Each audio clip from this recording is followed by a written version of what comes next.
অত্যন্ত দুঃখের।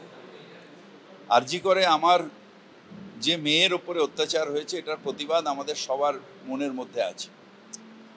এটা নিয়ে কোনো দ্বিমত নেই যে দোষীর শাস্তি চাই, সবাই আমরা বলছি। কিন্তু পলিটিক্যালাইজ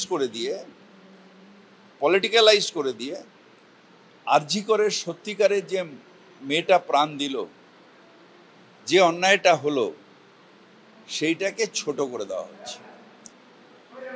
নবান্ন অভিযান কিসের জন্য? মমতা বন্দ্যোপাধ্যায় বলেছেন আরজি করের প্রকৃত দোষীর শাস্তি চাই। তারা হাইকোর্টে গেছে, হাইকোর্টে গিয়ে তারা বলেছে পুলিশের ওপর বিশ্বাস নেই, আমরা সিবিআই তদন্ত চাই।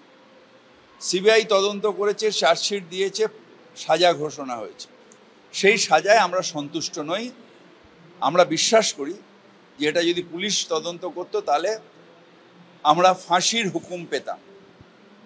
কিন্তু রাজনৈতিক কারণে তারা, যারা সব ব্যাপারে রাজনীতি করার জন্য হাইকোর্টকে ব্যবহার করেন, তারা কোর্টে গেছেন। সিবিআই হয়েছে, আমাদের কোনো বক্তব্য নেই কোর্টের রায়ের বিরুদ্ধে।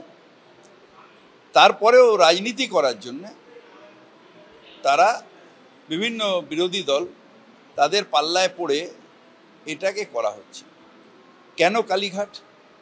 মুখ্যমন্ত্রী বারবার ডাক্তারদের নিয়ে এসে তোমাদের কি দরকার তার করেছে, যতটা তার সম্ভব হয়েছে তিনি করেছেন ডাক্তারের জন্য। তাহলে অর্থহীন আন্দোলনের কারণটা কি? অর্থহীন আন্দোলনের কারণ হচ্ছে যে করে হোক রাজ্যের যে মামাটি মানুষের সরকার তাকে বদনাম করো, যেটা পারছে না তারা। এখন সারা বাংলার বাঙালি বিদ্বেষের পেপরে, বাঙালির অত্যাচারের ওপরে গর্জন করা উচিত।